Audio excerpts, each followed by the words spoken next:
championship, which I suppose you could expect. They performed much better than expected there, and that results in many more bandwagoners.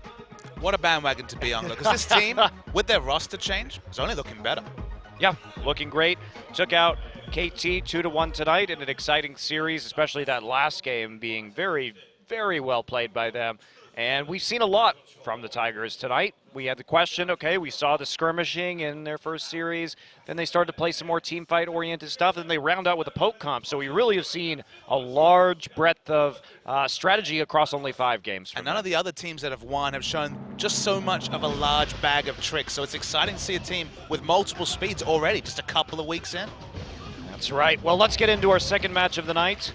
As we move over to this side of the arena, it will be SBENU Sonicboom, who lost their first match 0-2 to KT, playing a couple games of Lysandra, but they coupled Lysandra with Quinn and Jace, which kind of led to a lack of wave clear and some pretty easy turrets from KT as they scaled up into the late game. One of the last teams to have their second series being played. Of course, only that one series played so far. Flawless in particular seemed a bit awed by the stage he was on. He had a really poor series after, of course, building up such a name, specifically with his game in SBENU's relegation match towards the end of last year. There's a lot of hype around this jungler, but definitely a misstep to start off his career. And both these teams, actually, 6 games played, 0 wins for either CJ Entus or SBENU Sonicboom. Well, somebody's got to win a game now, Papa Smithy. Oh boy, the loss streak will be broken by either SBENU, who of course again only played against KT, so understandable. CJ on the other hand, coming off some tough losses in that first week of competition. Checking the calendar, it's still not March. It's still not March? Okay, well then we know that BDD and Ghost aren't playing yet, which means that CJ is going to struggle. They're starting again with this roster: Untara, Bubbling Sky, Kramer, and Madlife, which has not looked great. Bubbling has been caught out quite a bit. Untara has performed well on Maokai, but it's a bit of an off-meta pick, and Sky has been really underwhelming. Well, Madlife got out of Space Prison. Now he's just in CJ Prison. He's in Sky Prison, which actually is closer to the ground, so maybe he'll return to Earth someday. Oh, that's a fair point. Again, calendar, March is looking better. That's right. That's when the Sky Prison break occurs. And he's in a ghost prison? It's a ghost prison. What's that even like? Sounds really dodgy, actually. Well, that makes sense. He started off in space, he's graduated to the sky, and then he's going to be in the ground in ghost prison. I got it. All right. Makes sense. We'll see how Ghost is. Obviously, a lot of hype around these two CJ players that, especially BDD, CJ has spent the last year cultivating until he can turn 17. And look, that hype train has definitely not left the station. We're still waiting for March. SBENU had a lot of hype as well. This was a scene expected to be competing for top 4, top 5. Playoffs was a realistic objective for SBENU. Didn't look like they had it together against KT, but that was against tough opposition. They are expected to win this and win it comfortably, and anything less would be a big underperformance from SBENU fans. Yeah, they need to take a series here and prove that they have actually significantly improved from their disastrous initial season of competition, but they've got some interesting young talent. They have Flawless, who has been rocky. We've seen amazing games out of him. We've seen him play like a solo queue jungler in their last match. And of course, Sasin and Nuclear dramatically improving in 2015 and finally looking to spread their wings in this 2016 season. So Twisted Fate, the ban targeted at Sky. Flawless, I want to see on some comfort. Elise wasn't his number, at least in that last series. I want to see the Lee Sin. That's the one he built his lore on. That's the one he built his very glowing reputation on. He is a Lee Sin god. I want to see it. Yeah, I would love to see it too. Rise will be the next ban. So SBENU not looking to first pick that particular champion. Kalista taken out so that we don't see Nuclear take over the game. Nuclear, previously really known as a Jinx main, but obviously in the current meta, not going to be picking that one up so much. And then you have Sasin, who seems to be a main of all the champions no one else plays. I love that about him. But he's not on the red side, so the counter pick has to be a little bit more conservative. Or flexible. Poppy mid, please. Oh boy. The Doinby special, Scion mid? No. No? I won't invoke his name again. Thank you. You know, you are a big lover of Dade, so shouldn't you not be so appreciative of Doinby right now? What is this world where Dade and Uzi are on the bench of a team that's winning? What is that? I agree. Okay, so Corki rising up the old priority list. Again, a first pick. We saw a lot of Corki bans in the last game. Kindred will not be there for Flawless.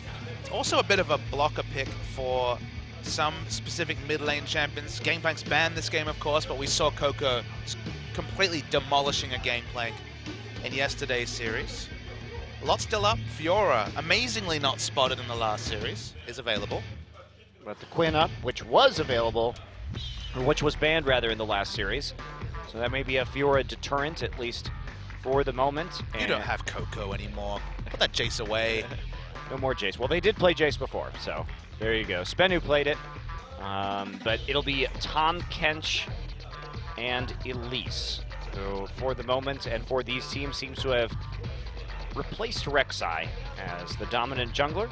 Again, just the reality of early parts of the season. There isn't a global meta yet. There isn't 6.1 solved to the degree that we saw the 2015 season patch solved by the time World Championships came around. So, well, I don't think anything was solved by Worlds with the introduction of Juggernauts and the I don't remember. sweeping What are you changes, even talking so about? I'm just going to go ahead and settled disagree meta. with you. Everything was fine. We had lots of video. What are you even talking about?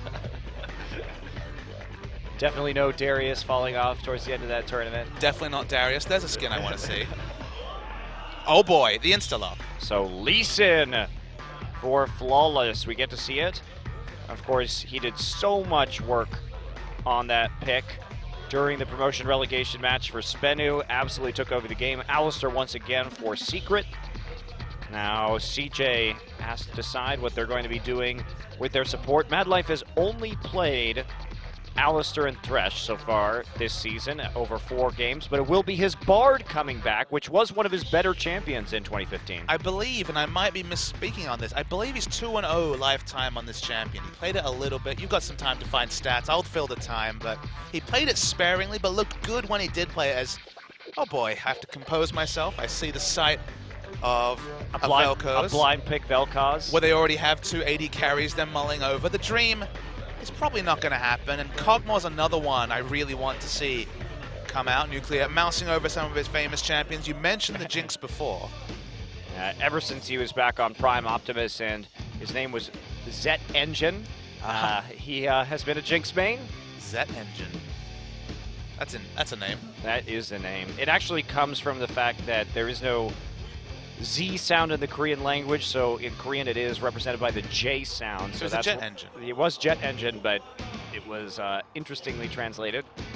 So I'm going to go ahead and check on Madlife's Bard record right here. It will be Ezreal and Lysandra.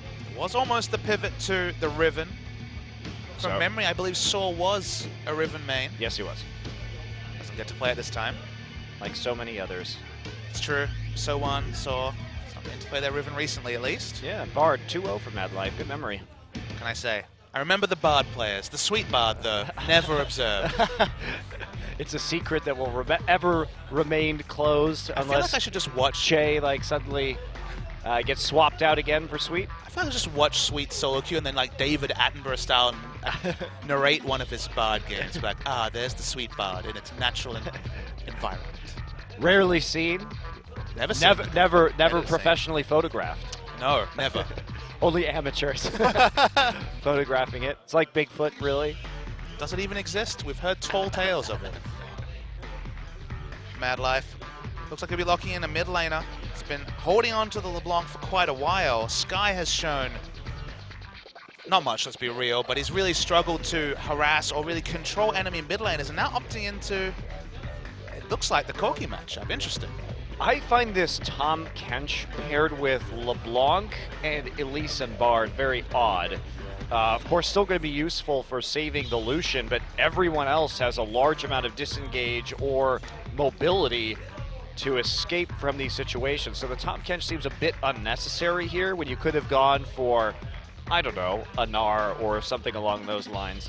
Well, I mean, you could also look at it the other way and say it was a first rotation Tahm Kench, and then the team comp didn't really come together to complement their first round of picks. And then SBENU, they're going to walk up to a turret. Corki and Ezreal will rain hell from range, and some very situational engage for CJ to stop the siege. Well, a similar situation to what we saw from the Tigers in the last game, except instead of a Kennen, they have a Lissandra for disengage, but functionally the same. They have the Alistar, and they also have the Lee Sin, another high disruption jungler. So it's basically SBENU trying to replicate the Tigers' performance from Game 3 in the last series. And on the other side, CJ, a little bit confused. That is a confused composition. That is a confused draft, Papa Smithy. I agree with you. If they can get some picks, maybe it can work out. They've got a lot of mobility for ganks. I suppose that is an upside, but other than that, no clear strengths to the CJ composition. We are going to get into game number 1 right now. SBENU versus CJ.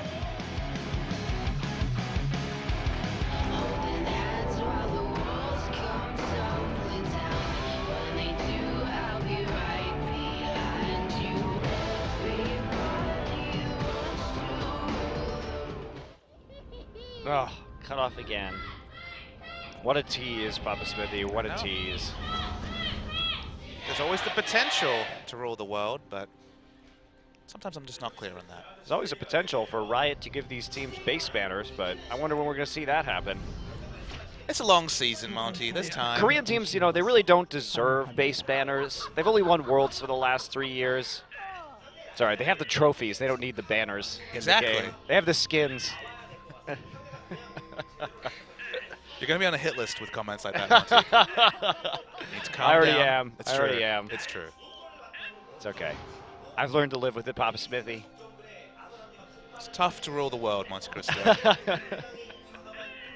Gotta constantly be watching your back. Sassen is just having a ball. He really is. He always looks like he's having a good time, whether he's picking the off-meta picks or trying to flank people on Quinn mid. He enjoys his time in the booth. And you needed that last season for SBENU, given all the losing they were doing. Yeah, but things turned around. You really saw development in this team over the season. And we thought the addition of Flawless might be the missing piece because Catch was easily their worst player last season. He's off in Japan now, I believe. Yes, he is. Sassen still rocking out in the back line with these minions. Calling you a Whiskey Delta. David Korean. Bowie reference, of course, and that's in with Corki as well. Rest in peace. Yeah, so sad. It's not been a good year for celebrity names. It's a young year, but true enough. Okay, so SBENU versus CJ. We have the lane swap to start off this one. Lane swap's in all of our games tonight, actually. Peculiarly, Untara wasn't interested in the jungle follow. He just showed up in lane. It feels like communication around the lane swap was scattered after so many clean lane swaps in our previous series. And again, we are going to see weak side starts from every single jungler and top laner.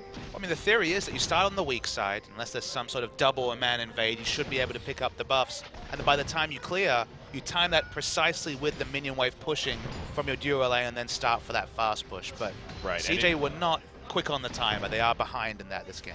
If you start on the strong side too, you may not even get a chance to farm out one quadrant of the jungle if the enemy starts on the weak side, because their jungler will move into that side after the top laner comes up. You'll be pretty unsafe if you try and double back over there just as a jungler alone. So these are all reasons why weak side start is preferable as long as there isn't an invade. I believe there was actually a display of how not to do it. I think it was Chaogu versus either Vici or RNG, I forget, where Chaogu basically just let themselves get 3-buffed watching it on the LPL last week. So just go for the most likely strategy to pick up the advantage, or at least trade objectives evenly, and that's what we see in this game. Indeed. Well, standard starts from each of these teams in the lane swap. Soar, of course, will be getting the solo gold, patiently awaiting the minion wave's death. Oh, he got impatient. Time to push it down. And Untara and Kramer will split on the bottom side as they back off Mad Life now. Recalling, and where will he go? He will go into the top side with Kramer for the push on the wave reversal, followed by some more glorious turret swapping. Yay! That's your favorite. Actually, we turret may see SBENU play around this Ezreal the same way we saw the Tigers do it in the previous series. He's down there alone right now. And Secret, nope, he's not going topside to save his turret. Instead, he is going down to split XP. I actually really like the way the Tigers played around the Ezreal. I think that was smart. Getting the Ezreal to level 6, just throw that cross-map burst was actually relevant multiple times during the series, and Tara's overextended. Yes, he is. Yeah, knocked around. And Tara takes some poke right there. Shield popped. No real harm done. In the end, pretty damn tanky on that Tahm Kench, even at this very early moment in the game. No items, but the kit really is for being hit. The kit is for being the hit. I wanted to go further with that, but I'll leave it there. I'll leave it there. No more rhyming. No more rhyming. No rhyming couplets allowed. Oh, couplets are my favorite, though. You have a Shakespearean air about you, Monster. I did. I acted in a lot of Shakespeare, actually. Where are the VODs for that? Where are the VODs for that? There are recordings of it, actually. Excellent. Stick them on YouTube.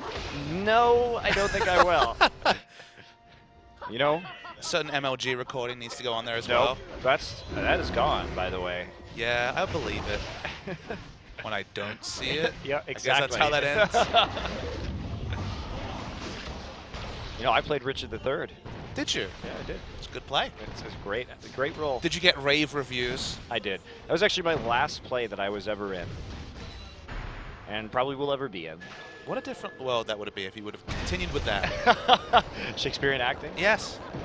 It's the only kind of acting I did in college. You could be at the Crown Vic or something right now. I like this life better, Bob Smithy. That's fair. eSports bowling. All right, Secret going to get caught out a little bit. Mad Life tapping him for some damage. This also comes in to help, though. So just a Vision War and a string of blue wards, rather, going down the middle for SBENU as they start to push forward on that bottom side. We have a little bit of a different lane swap this time. Kramer and Mad Life had made moves into the bottom side to protect their tier 2. However, this results in a situation where they are actually not farming 3 lanes because Untara is not getting farm deep into Soar's side of the map. Interesting decision. Not really playing around their vision either. Double pink wards on the top side of the map, but not looking to invade to maybe get some blue side advantage, get advantage over the blue buff side of SBENU. So they have wards down, it's just not really doing anything with them at the moment as CJ Entus. No, but they will try to have bubbling come up to protect Untara. Meanwhile, Flawless taking the long, long road into a possible lane gank, or he's going to ping a pink ward and then not go for it. So he's here to back up the extension of Soar and wait for a counter gank. Maybe level 6 also coming soon from Soar. Yep, just pings it. Lee Sin himself doesn't have 6. Swatted by a ward. Yep, and pinged out. But this will provide Soar the opportunity to push all the way into the enemy turret and punish Tahm Kench's rather poor ability to farm under turrets early, so they will deny a certain amount of CS like that. We'll see how much he comes out with when the wave is finally over. Actually gets a lot more auto attack damage with the on-hit effect that he gets with his level 6 ping, so for now we'll struggle under turret. The Tahm Kench. There we go. Kramer doing the same, but Nuclear here and able to easily take it. It's worth noting that if SBENU and if both AD carries are just splitting farm, then Ezreal with a tier is obviously getting the bigger advantage compared to the Lucian, who's lane dominant in a 2v2 or a 1v1 situation. Yeah, and we do see the pickaxe coming through from Nuclear early, so a bit of a deviation compared to the build from Prey. I have to say, I do like Prey's faster Iceborne just a bit better. I think it serves as a better bridge to get into the mid game, and the Muramana timing, sure, it's delayed, but it's less of a risk. Manamoon as a one-item completion doesn't really do a lot. It's like an extra 20, 25 AD. It's not a big factor. Honestly, Sheen is a bigger part of damage because Ezreal's about staying safe and sniping or poking from range rather than all in. And then Iceborne Gauntlet as a completed item just has so many different stats. It makes you safer because you have cooldown reduction. In general, it's the better complete. So not really clear on the pickaxe. It might have just been making the most out of the gold timing he had. Maybe it was a later tier into just pickaxe because he couldn't afford a Sheen. Yeah, always something to consider is that leaving the base with something, oftentimes much more valuable than getting exactly what you want. Let's assume he had 875 gold. If you're leaving the base with either a tier or like a tier sapphire crystal and boots, you're not really rocking any sort of threat. So Ezreal now back into some pretty passive farming here, and lots of wards defensively placed for SBENU. They've got some deep wards in the top side though, so they are looking to capitalize on this matchup. However, Untara has done a good job of making a comeback when it comes to farm. And now Soar catching the remnants of the wave, but it's not going to be a whole lot to pick up. So nice job by CJ just to take back an element of this game. I really liked how CJ pathed around bot. They had the advantage between the Lucian and Ezreal matchup. They took the enemy red buff, got out, that was great. But they should have continued to monopolize the bot side advantage with Dragon. 10 minutes in, we saw so many quick Dragons picked up in the previous series between the Rocks Tigers and KT Rolster, but this time they haven't taken that next step. They got the buff, but they could have taken a Dragon as well. And for now, it's just back to passive farm wars on the bottom side of the map. Yeah, I agree. A shade disappointing, especially because they are up against that blue buff Ezreal, and there's no doubt that they have an advantage while SBENU is waiting for their first power spike around this Corki and around this Ez. Soar just attempting a little bit of a freeze right here. Man, Untara does have some nice forward wards, so he is going to see anything really that comes through the river at him. They've got him, so you can't come over the wall up into the top river. You can't really do anything without being seen by CJ. Sky looked for the all-in, forced there to back up Sassen. He has Ignite on Corki. We didn't mention this, but that's curious. We don't often see Ignite. Yeah, very true. We would just expect heal as a stand summoner, maybe Barrier in a terrible matchup, but an offensive choice against LeBlanc of all champions. Bold, but they can drop it on somebody who's coming in. Perhaps they can do some work. I haven't seen him pop it yet for any kind of trade. Double Sheens now. Oh boy. So it's beginning, and Kramer is just going to get kicked. Soar is already here. First blood to Elise. Oh, was it to Elise? Yeah, like it. So Sassen actually going to fall in the mid lane. Kramer in the bottom side. Simultaneous ganks. And that means, let's take a look at what happened up here. Sassen went for a leisurely walk in the river, died instantly. Yep, Bad Life just flashing into position to land his Q. All too easy for the support, and that is why you don't do that. No, you do not. Not as Ignite Corki. They're going to try and actually put a lot of damage down on the mid turret. It could be a major trade here for CJ. Nice setup on that play, and the early mid tower is going to be hugely beneficial to CJ when it comes to map pressure, and they are going to get it. So that gank onto Sassen, absolutely huge. Sure, they trade evenly in turrets, evenly in kills, but that mid, by far the most important objective, especially because SBENU is running this poke composition.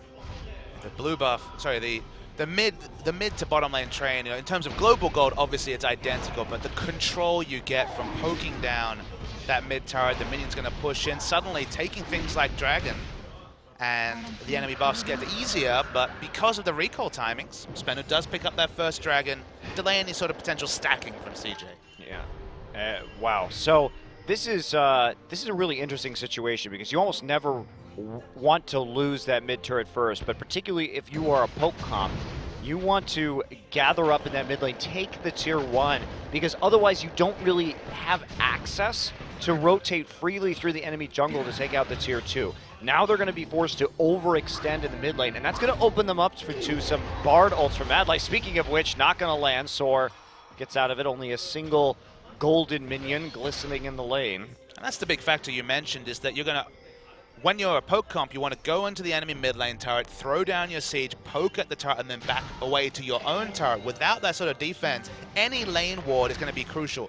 Now if you're SBENU, you need to pink ward behind you to ensure that the world's easiest flank isn't offered to CJ. And even then, someone like Tom Kench can easily get in the back line. Exactly, or the Bard ult will allow some sort of catch-up, but now Bubbling's going to get knocked around. Flawless just wrecks him, and here's Mad Life You are with your jungler, but that is too much damage. 2 kills, and SBENU might be able to turn around this mid lane pressure. They really want to capitalize on those 2 kills to take this turret. Only LeBlanc, risky wave clear, and then some trying to get into this wave. They're going to get, at minimum, a lot of damage here. And realistically, should be the answering turret. They come in with the culling, but Secret's there with enough damage. Does pull, misses Sky. Secret going down, however, he has to use the heal in the end from Nuclear to stay alive. True Shot Barrage hits Mad Life as he magical journeys through a giant crystal. And let's take a look at this. Q lands. Actually takes it in. Bubbling did not expect him taking it, then kicks away the Elise from the magical journey. The W2 to block the exit was pretty damn sexy. You weren't here for that match, but I saw it. I saw it. Played an amazingly. So the 5-man kick at the end of the game was a true highlight of that promotion tournament. And many more. Here's to many more. I know. Great Lee Sin play. Actually has a Kindle gem, so I'm guessing maybe Locket coming through. Yeah, I wonder where he's going with that one. I mean, his build's been a little odd. Black Cleave is an option. Warrior enchant into swiftness. Does have the Tracker's Knife for the wards, but Flawless is not a mere Sightstone jungler. It's gonna be either Black Cleaver or Locket. I hope it's Black Cleaver. I know you do. I know you do. He has double AD, so some merit to that pickup, especially if he's snowballing. Sassen has the package. He's got it in the mid lane. He does indeed. Is it time for a zoning package play? It is, right now. Sky here, however, they do magical journey over that wall, but that poke is coming in quick. There we go, 2-man Bard ultimate. Soar just ult Sky, so he can't follow up. And Tara in the mix, though. He's going to get that package, will zone out the rest of the members of CJ. Tara has to pop his shield. Sky in trouble. Flawless actually flashes out of his Q follow-up. Wow, and Bubbling finds him on the flank for the one and only kill. It's not going to stop the siege, though, so mission relatively unsuccessful for CJ. Every time Flawless doesn't pull off one of these engages, other names like Questionable and Peculiar maybe are more apt. That was pretty hilarious. He decided he didn't actually want to go into that engagement after all. He canceled his Lee Syndrome queue and died anyway. The best and the worst of Flawless, encapsulated in about 4 minutes of play. At least he's entertaining to watch, right, Papa Smithy? Well, that's right. Catch was entertaining too, but for purely the wrong reasons. Yes, absolutely the wrong reasons. You were right. Looks like it's going to be a Locket. I'm disappointed. What a buzzkill. It was. Flawless, please. All the sweet Black Cleaver Lee Sin plays that will be denied, robbed of this game. Which is surprisingly even at this point. That early mid lane turret, I think, put a lot of wind in the sails of CJ Entus. Flawless's camera just turned off right there. He's hiding. Till the next Lee Sin play. Till the next Lee Sin play. Then he'll regain his confidence once again, no doubt. So definitely want to use his flash more offensively than canceling animations. That was a pretty offensive use of flash, Papa Smithy. Sure, but in a different way. Not peanut gallery offensive. I was offended. I can tell. Let's clear waves, yay! It's the best part of League of Legends these days. Hilariously, it's not the KT series where we're making them win. Well, you know, if this was the Coup Tigers, they would almost have won this game already with this composition. That's true, the game would be over, basically. Yeah. Ended in 23 minutes in the last one. I've learned that SBENU aren't as good as CJ Entus. Have you learned that yet? I feel sorry, like we're not still as good looking as at the that Rocks one. Okay, so Sassen comes forward right now. Bubbling in trouble. Nice come over the wall. Good engage. Nice. From Soar. Double kill for Flawless. Not to be denied. Not to be denied. Sassen and Soar do the work, but Flawless gets the kills. To clear out my previous point, SBENU aren't as good as the Rocks Tigers, but suddenly, at 18 minutes, they're pushing on. Yeah, very good. They're going to take their first Tier 2, no doubt, of this game. We see that Iceborne Gauntlet complete now to complement the Trinity Force. And there we go, another quick back off from SBENU. And CJ Untara is here in the top side, relentlessly attacking a Tier 2 turret, while SBENU is going to take their second dragon of the game. So starting to assert their dominance over that objective, the only two so far games. Going going to see the replay, and the big factor here comes with the Lissandra engage. It's beautiful from Saw. This is a player that's been much maligned. Both Saw and Soul, if I remember correctly, their 2 top laners, Yes. both did definitely fight to see. It didn't really look like a big factor, but Lissandra play a lot more clean. It's crucially, we saw 2 Lissandra games from Saw last time out, but it was against Sunday's Fiora where he got horribly outscaled. Not that same pressure here. Obviously, we'll struggle to kill the Tahm Kench in the late game, but the wave clear is always going to be relevant. Yes, yes it will. Though it is still relatively short range wave clear, which can make it tricky at times. Soar, though, really did execute on the teleport flash play right there. Great engage. Just back to the farming phase. Looking at the warding, it's definitely good defensive to mid-range warding from SBENU, but CJ have good defensive warding as well, so no real big advantage in that particular regard right now. Well, how you play it from this point is you need to get very much some deep wards in that side so you can push up mid and then have one of your split pushing players push the wave and then join that wave as soon as you get the mid wave past where the tier 2 would be how you would play this in an ideal setting. So SBENU now, they don't quite get that level of control, and instead they opt for a red buff, which is, I don't know what it's doing right now. That red buff It actually went exactly the opposite direction in spite of no one attacking it that way. Strange. That was one of the weirder interactions with red buff that I've ever seen. As you would call it, a hidden feature. Another excellent hidden feature. They're the best features. You don't even know to expect them, and they surprise and delight you. They do. I feel delighted. There were only happy accidents, right, Papa Smithy? You got nice... That's what I learned from Bob Ross. Happy accidents. Just a happy little accident of League of Legends. And so double stun.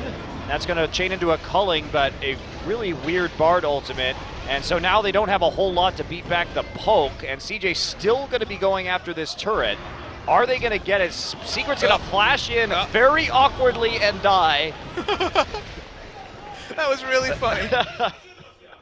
Wow. There's a moment to forget for Secret. That was easily the worst Alistar play we've seen tonight, although it's not really fair because... Was it a nice counterpoint to Gorilla? We saw Gorilla play 3 games of Alistar, so... Usually Alistar's Secret's best champion, or it was last year. I'm actually surprised to see him do that. Sandbagging Monte Cristo. I don't think that's true. The late game engaged will be much better. Okay. They do save the turret, though. A worthy sacrifice of a cow and a flash. A tale of a cow and a flash. Engage, not necessarily the biggest option. Saul wasn't in position right there, and Secret obviously didn't cover himself in glory, so the package is observed this time. Will Sarsen go for something crazy? He wants it. You can see Flawless there waiting for a follow-up. Here he goes, right onto Mad Life. Instant magical journey and stun onto Sarsen. Actually, that was actually very well played by Mad Life. Good reaction. And Mad Life has been actually having a surprisingly good season on a team that has not won a game. He has been really the main reason that his team has stayed in some of these games. To be expected. To be expected. I mean, he's playing with a couple true rookies here in Sky and Untara. Today, of course, we have both players who played in that first invitational tournament in January 2012 playing between Mad Life and Score. Yeah, exciting. The longest tenured players. 12 seasons in. 12 seasons in. Some poke coming over the wall for Secret, and Untara is trying to get some wards on the flank, but those will be quickly destroyed by the members of SBENU, who have fallen behind in gold in this game, and they really need to accelerate the pace of this if they want this poke composition to work. It feels like that early turret going down in mid disrupted their rotations, disrupted their rhythms, and it is really hard to come back from that. They're just sitting back, farming, trading farm. And when you're trading farm against a comp that, again, we mentioned, doesn't have necessarily a concrete identity, but isn't an early siege poke comp like SBENU have, there is definitely a late game where CJ will be in the ascendancy. If they can find the right Tahm Kench targets, if they can hit the right Bard ults, I'll agree with you. There are a lot of ifs definitely here. are reigning in, but the thing you can say is that SBENU have a timer to them. It's maybe not the poke comps of 2 years ago, but still there's an expectation that they are a certain amount ahead by 30, 35 minutes. Yeah, and right now they have fallen behind So they have to keep looking for these turrets. But at 23 minutes, this game was over in Game 3 when the Tigers came in and rolled forward with a near perfect execution. And there's really not that much more wave clear from CJ than there was from KT in that first game of the series. If anything, there's less. Yeah, arguably, yeah. They've got Lucian, who his ultimate obviously will clear a full wave, and outside of that, not really a lot. Yeah, Lucian, Lissandra, Rise in the last game, so yeah, definitely maybe a little bit less. Argue for some mimics, and Secret going to go in, bounce up Bubbling. That'll be a follow-up with the ult from Bard, and that'll be Secret knocked into the wall, but he's going to use his ult immediately. Untara now in the river. Sasin going to come over the wall into 3 members of CJ and get absolutely chunked by this LeBlanc. Bubbling going to come in with the repel to finish it off with the execute. Nuclear still alive, but a 1 for 2 engaged by SBENU, but they come out the losers in that engagement after some really sloppy team fighting. Sasin went over the wall into 3 members and immediately had to flash out. And Untara was occupying so much space in the front line, ate the Lee Sin, was basically tussling with 3 while Kramer did not take a lick of damage the entire fight. Strong front line is what CJ picked with this Tahm Kench and functioning in that fight. Yeah. Take another look at this. So you'll notice that just as the Bard ult comes down, that's when Tahm Kench is also going into the backline. That's why I assumed that it was channeled in this space. Tahm Kench shows up behind and occupies so much space. That's why Sasin goes so crazy, because he thinks he has backup, but everyone is blocked by the Tahm Kench. Yeah, there's absolutely no follow-up for his engage, and Bubbling is the one who finds the target, has to flash out himself. Maybe there was a split call because Sasin was going in and everyone else was trained on trying to kill or get rid of the Tahm Kench in the back line. Yeah, very awkward. SBENU still milling around, not having a very clear or clean idea of how to close this game or even take any more turrets. Let's say you're the Rocks Tigers right now. You're just transported into this game. We sub them out, hot swap in of the Rocks Tigers. What's the first thing you do with this very similar comp that SBENU's put together that SBENU haven't been able to pull the trigger on? You have to push up the mid and try and get some deep vision so you can transition into a split push. It's going to be harder for them with the TP down on Sword to make that a reality, but number one, you need vision in their jungle so you can anticipate where they're going, but instead they're playing super defensively at this point. And Untara there gets the wave all the way up to the inhibitor turret where Sora is happy to catch it just a little bit passively. If anything, CJ are double split pushing and applying map pressure while SBENU kind of let them. It's the LeBlanc in the top lane, no teleport, but still getting the split push off, and as you mentioned, Saw not having teleport means that their strategic options are limited. They're really paying for this at the moment, SBENU. Yes, and it's tough though. Not having a TP for use means that they do have more limited options when it comes, because this Tahm Kench being there could absolutely wreck them at any point in time. They have to have some sort of confidence, like you said, get some wards behind them as they methodically put the pressure on. One of the changes in the vision system, which again have been rolled back a little bit with the changes on Yellow Trinket. Not observed in this game. We haven't seen as much Yellow Trinket as I think we might see by the time the 6.1 meta shakes out. But the thing about the rotation you were talking about, if you get pink wards specifically in a line in, say, the top red side jungle of CJ Entus, you can make those aggressive rotations between top and mid, push in the mid wave, make the direct path between mid and top through the jungle, knowing you're not being spotted out. And when you're the first to rotate, that's when you always win the chip damage war. And because they haven't been able to get even spot vision, let alone pink wards, let alone permanent wards, that result is that SBENU have basically been at the whim of CJ, and it's CJ actually applying the map pressure. Yeah, and remember, Untara did start this pretty far behind Lissandra when it came to farm, but it hasn't actually panned out into a sustained advantage here from Soar, who has had some pretty decent engages, but really it's been Untara's farm and the slow build into tankiness that has been noteworthy. 28 minutes into this game, Untara's still there with TP, and the Baron bait is going to begin for SBENU, who think that this may be the best option that they have, but they have a poke comp, so Not sure they're going to have the burst to actually finish somebody off should a face check even come through. That's right, the ideal fight for SBENU is with medium to low health members under an enemy turret, kiting backwards and winning a fight, rather than trying to force something against the Bard, who can completely disrupt Baron being taken, or the positioning around Baron, the pick power of Elise, LeBlanc, and of course, the Tahm Kench can get in the back line and already is basically unkillable. Yeah, he is. So Untara just basically free farming in bot.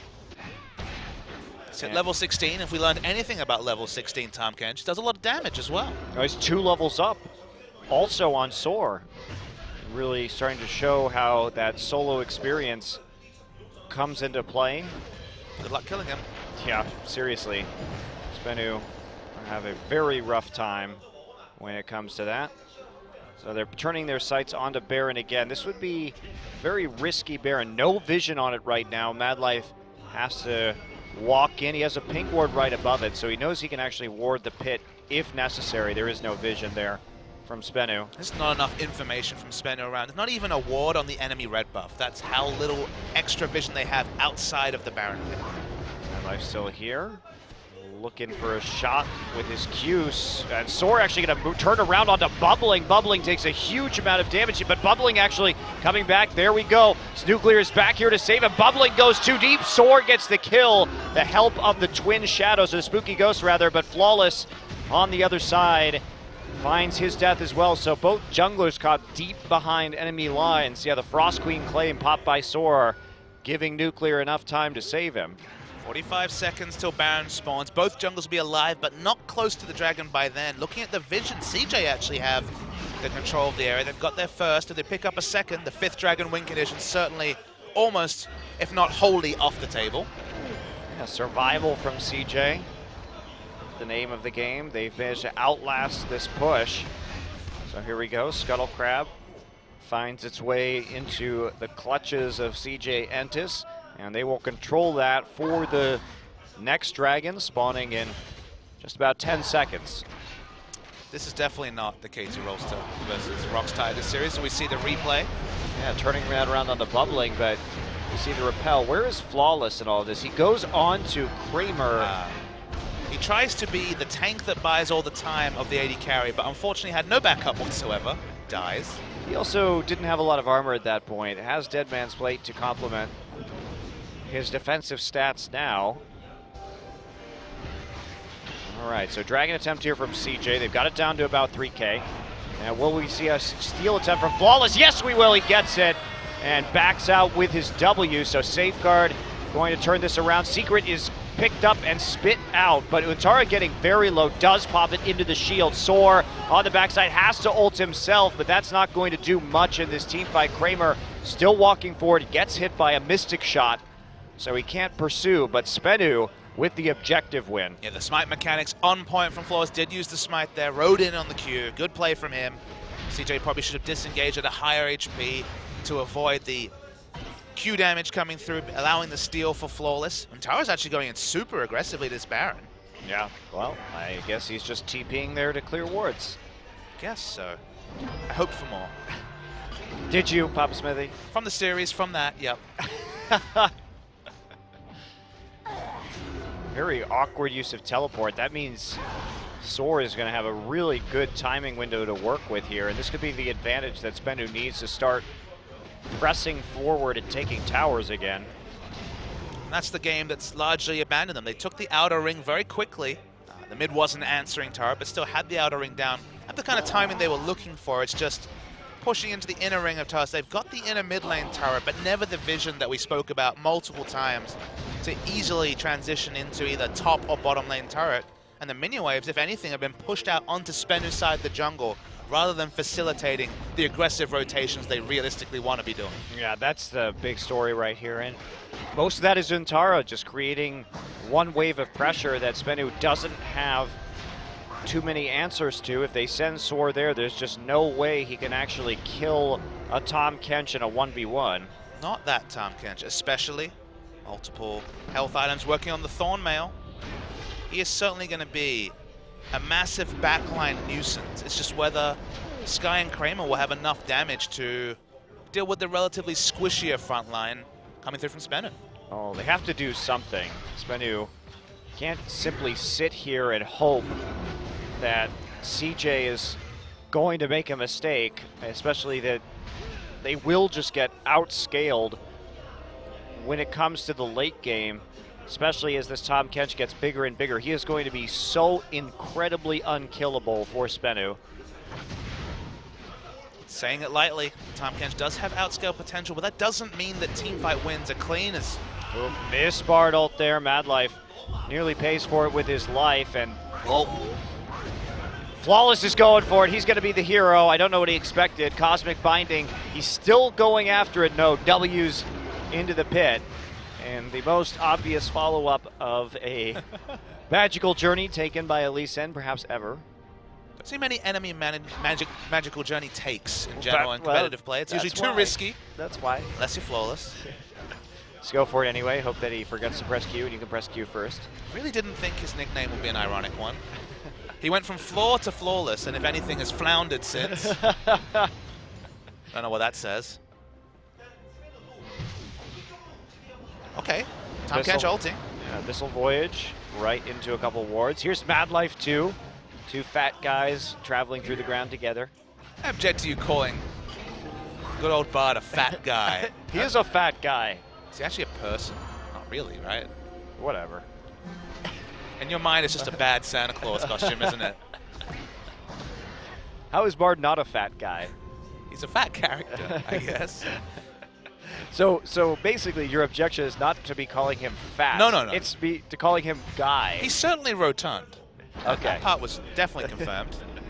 I didn't know guy was so offensive these days. Guy. I can't keep up with all the political correctness. Papa Smithy, I'm getting too old. It's true. You're hitting 30 this year, most I know, it's awful. Time flies. Still very young for a Shakespearean actor if you do pivot your career. I still make it over there. I definitely haven't hit the distinguished older Shakespearean actor part yet. That's true. You have that awkward middle ground where you just don't fit either of the roles. So CJ, predictably, they probably exceeded their own expectations in the early game, specifically getting that mid lane turret. And then SBENU kind of lost it. How to push their advantage, and the result is not much. Yeah, not much. Another dragon here, so this could be SBENU's chance to start knocking on the door of number 5. And that will be hotly contested, no doubt, by CJ. Everyone's starting to prepare themselves for that inevitability. Kramer with an elixir on for this next little engagement. Madlife again popping through the wall on the Bard. Has teleport, but obviously will be slow to react. Seems like we're going to expect the Baron. Bard ultimate and the teleport channel from Intara about the same time. But yeah, Baron is definitely live and cheating towards it, SBENU. Yeah, they want to take this if they can, at least force some sort of trade or decision out of CJ. But it's a lot of dancing around right now, and Bubbling now has the Banshee's Veil to block some of that poke. And it's opting into a fight around a choke that their comp certainly isn't built around. As Intara just freely farms to 18, basically. Yeah, he's just been stuck in these side lanes forever. Has 18 now. And is he going to join up? Looking like he wants to get in range of his ultimate at the very least. He's now actually on the tier 2 turret himself. Just readjusting in my chair. This could be a long one. It's going to be a long one, Papa Smithy. That time is a long though, so when we eventually get a fight, the game should end. Okay, Kramer going to take the magical journey back, dash out. And here we go, the dragon dance beginning. Intara is putting down damage though and actually making a play right here. If Sour's going to stay group, they need to go for something. They need to go for it now to justify not just wave clearing. Yeah, and they're going to take Culling to the face instead, Papa Smithy. Okay. And they're going to try and take this dragon. So here we go. SBENU is all in. Here comes the TP from the side. Intara has arrived. There's the E not going over the walls. They're going to try and take it. No, Lucian gets it in the end for CJ. Sky is going to fall first, but there is a double kill for Nuclear as the split call from CJ ultimately sinks them. Kramer has to flash forward, and the noose is closing around the neck of CJ. Another 2 kills, or at least one will be the result. Nope, 2 kills as Nuclear gets it. Bubbling manages to escape to a push in the bottom side, but this is going to be, at minimum, a mid inhibitor going down. A split call from SBENU really did caused them to fall behind in this game in a high-pressure comp, much like the Rocks Tigers were rocking in the previous game. This time, however, a split call from CJ. The dive into the backline of Untara, who is unkillable, but not when he's basically tanking 5 members, while Sky tried to make the flank as well. The other 3 members didn't seem very interested, and they just died. Yeah, they left Sky and Untara out to dry while they focused on the Dragon. Really a sloppy team fight from CJ. Just look at this backline, Bubbling, Madlife, and Kramer. What do they accomplish in this fight? Untara shows up. This should be all in, everybody. Let's go, but instead, CJ take the Dragon. Yeah, where is their team right here? They were killing the Dragon, Monty. Oh my. All right, well, speaking of things dying or things getting killed, Baron will fall to Flawless and the rest of SBENU. But don't worry, CJ got the second Dragon. Okay, they got their second Dragon. They delayed number 5. There's an extended fight. Nuclear moving on forward to help finish up the final kill in that 4-for-none engagement. I got nothing. It's going to be a long season for CJ fans, Papa Smithy. It certainly is. Well, I mean, this is the time. Hyperbolic Sleep Chamber, March. Turn that timer, March. If Futurama's a great show, March 2016. Maybe March 20th. Just freeze yourself until then, is that what Definitely. you're saying? Cartman did it. Fry did it. You can now do it. Cryogenic sleep, the way for CJ fans to maybe be happy in the future. You know what? I would just turn it up to like next year. The question is, when did you first go into that slumber, given CJ's last couple of years? Yeah, I think you go into next year because even though BDD and Ghost will probably be improvements, the odds of them taking some time to acclimate themselves to the professional game, no matter how skilled they are mechanically, is high. So the CJ fan, during that undefeated season in the semi-final, before they placed MVP Ozone, went into cryogenic sleep, woke up next year. They probably wouldn't have missed much. Yeah. So here we go now. Flawless going to come in and knock Kramer out, but now he's in trouble. Is going to get chained by the LeBlanc. Secret has to use his ultimate to get out of this one, but Soar finds himself in the back line, and that's a big kill onto Sky, whom he locks up with his ultimate. Soar does fall, but they get that kill. So 1-for-1 the trade, but Inhibitor goes to SBENU. SBENU, every time they force the team fight, they realize that their comp isn't really tuned for the 5v5. It's not like CJ have a landslide advantage, it's just that SBENU aren't far enough ahead to overcome their relative compositional disadvantage in 5v5. So they get the objective, that part's fine, but they just need to be cleaner with taking what they came for and getting out rather than trying to bite off more than they can chew. Yeah, 2 members really overcommitting to that. Flawless and Soar going deep into the back line. Sure, they get Sky, but even trades when you have a Baron buff and 2 inhibitors probably means you're doing something wrong when it comes to pressuring with the minions, because they shouldn't be able to 5v5 you in that scenario. SBENU going to try and get some of the easier objectives. They got double inhibitors down, so it should just be academic for them to pick up this outer top lane turret. CJ looked like they want to contest anyway. Yep, going to move up into the top lane. Untara is very full. Didn't get a Thorn Mail in the end. I wish I changed colors when I was full, Papa Smithy. That'd be very exciting. It would be. Like a mood ring for food. Well, SBENU's going to take this turret. No way to put up opposition from CJ. Right, here we go. Perhaps, nope, culling will crush my hopes and dreams of this game ending in a timely fashion. Give it 10 minutes. Okay, here we go. Final siege, the last inhibitor, and that'll be an easy pickup. Bartle not doing much. That is not an Abyssal Voyage you want to take. Untara actually going to go in, gets punted into the backlines. He is all alone against both carries, has to use his shield. Here comes Soar zoning out the rest of CJ, and they are cut off from their tank line. Kramer and Sky in big, big trouble. And Bubbling too, finding himself in a 1v1 versus Flawless, has to flash over the wall. Flawless is going to follow him into 3. Feel like I've seen this one before. But it doesn't matter, too many super minions, and that's just going to be the end of the game as CJ will fall in 43 minutes to SBENU, who picks up their first win of the season in their 3rd game. Definitely looked like 2 teams that hadn't picked up a victory, fighting off for their first. SBENU in the end definitely had the better, more on-point draft phase. Didn't necessarily play around it perfectly, of course. Unfair to compare them to the Rocks Tigers, who really rocked a similar lineup in the previous game. But in the end, it just felt like their decision-making was the big difference. Because CJ, that split call on Dragon, the second Dragon only piled on for multiple kills and then a Baron and then the final push. CJ, the draft looked a bit all over the place, and so did the game plan. Yeah, was a bit of a mess. That draft not really bearing any fruit, even though they did a good job of stalling it out. Some pretty big miscommunications cost them in the team fights, and that allows SBENU to get an overwhelming advantage with inhibitors and a Baron. So game number 2 will be coming up. Hopefully we'll see some cleaned up play from both of these teams. I don't know if the poke comp is truly right for SBENU if they want to wait that long to actually execute. Now, the one thing is, SBENU will be on the red side, so maybe we'll see Assassin Special. That's what we can hope for. Oh, I really hope for that. All right. You gave me something to be excited for, Papa Smithy. More mid-Quinn, something crazy. Do it for Assassin. All right, game 2 coming up in just a few minutes' time, so stay tuned, see if SBENU can close it out 2-0, or whether we're headed to a game 3 as CJ might be able to take their first win of the season.